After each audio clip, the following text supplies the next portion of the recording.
আসসালামু আলাইকুম ভাই ব্রাদাররা, আশা করি ভালো আছেন।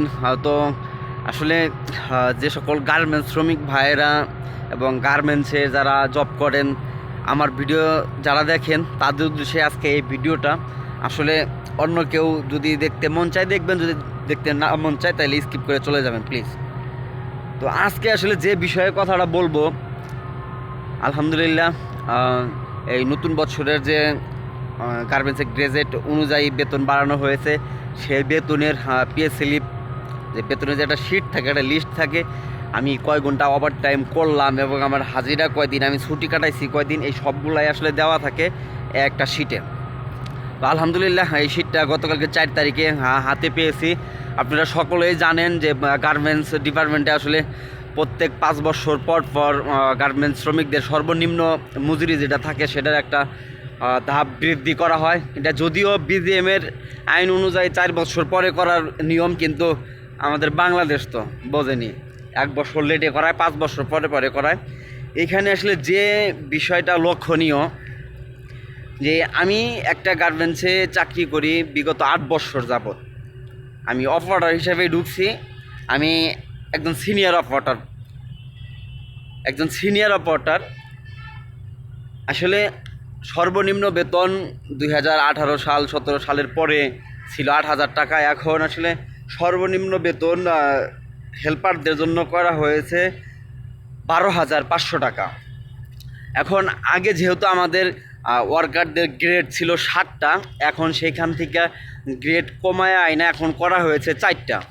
এখানে কিন্তু একটা বিষয় আসলে ভাবার আছে, একটু চিন্তার আছে। আপনারা একটু ভাইবা দেখেন যে যারা 6 grade normal operator, junior operator, 5 গ্রেডও নর্মাল অপারেটর, জুনিয়র অপারেটর সাধারণভাবে ছিল, আর আগে যারা 4 গ্রেডে ছিল তারা মোটামুটি নর্মাল অপারেটর না, অপারেটর সিনিয়র না, আর যারা 3 গ্রেডের ছিল তারা ছিল সিনিয়র অপারেটর। আর এখন যেটা করা হয়েছে আমাদের সঙ্গে, আসলে এখানে দেখেন, এখন যেহেতু গ্রেড কমাইছে, আপনার 6 গ্রেড আর 5 গ্রেডে দিচ্ছে হলো আপনার 3 গ্রেড, আর আমরা যারা 4 গ্রেডের ছিলাম আমাদের দিচ্ছে 2 গ্রেড। এখন আমার কথা হলো যে 6 গ্রেড আর 5 গ্রেডে যদি আপনি একটা নেয় না, এটা 3 গ্রেড করে দিতে পারেন, মানে 2 ধাপ আগায় দিতে পারেন। আমরা যারা 4 গ্রেডের সিনিয়র অপারেটর আছি, যে কোনো কারণবশতে এখনও আমাদের সিনিয়র অপারেটরের কাট করা হয় নাই, কিন্তু আমরা কাজ করি সিনিয়র অপারেটরের, তাদেরকে কিসের জন্য আসলে বৈষম্য করা হলো?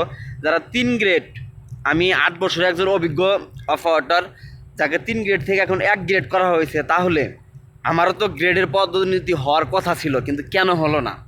আমার প্রশ্নটা এখানে, যে 3 গ্রেড আর 4 গ্রেডে কেন 1 গ্রেড করা হলো না? যেহেতু 6 গ্রেড আর 5 গ্রেডে এক ধাপে আগায় নেওয়া হয়েছে, কেন 4 গ্রেডে নেওয়া হলো না?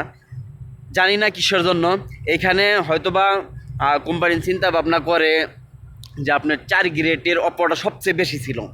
যেমন একটা গার্মেন্টসে 3,000 ওয়ার্কারের গার্মেন্টসে যদি অপারেটর থেকে থাকে 2,000, এর ভিতরে 1,000-ই ছিল আপনার 4 গ্রেডের অপারেটর, আর 3 গ্রেডের ছিল 200-300, আর যেগুলো আছে আপনার আদার্স যে গ্রেডগুলো ছিল সেই গ্রেডগুলো। কিন্তু এইখানে আমাদের গ্রেডটা চেঞ্জ করা হলো না। আমরা এটা বিষয় নিয়ে অনেক কথা বলছি, জানি না চেঞ্জ করব কি না। আসলে আমাদের উপরে এটা কিন্তু জুলুম করা হইতেছে, আপনারা বিশ্বাস করবেন কিনা জানি না, আমাদের উপরে এটা জুলুম করা হইতেছে।